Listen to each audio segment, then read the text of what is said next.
Конец года. Самое время подводить итоги. Кто же станет лучшим волонтером 2020 года, в то время, когда поддержка и забота нужны как никогда ранее?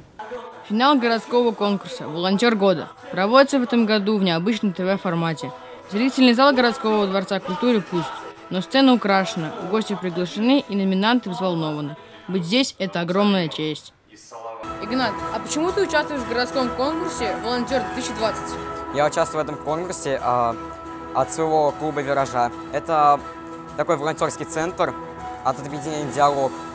Я с этим клубом достиг довольно многих побед. Этим летом я проводил мероприятие, в котором я устраивал квест для детей, учащихся 129-й школы. Конкурс «Волонтер года» проводится с 2014 года, уже 6-й раз. Ежегодно в нем принимают участие более 5000 человек, школьники, студенты, которые готовы протянуть руку помощи в любой ситуации.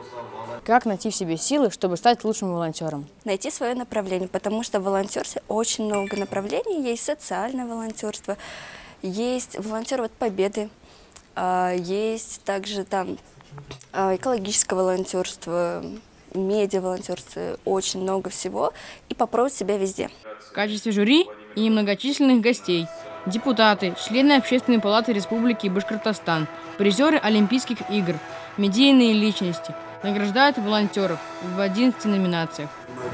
Несмотря на пандемию и запреты массовых мероприятий, торжественную церемонию награждения среди лучших волонтеров провели в таком формате, без зрителей и в масках. Но тем не менее, мы должны знать героя в лицо. Алексей Ефимов, Рамазан Мусин, специально для Горы новостей.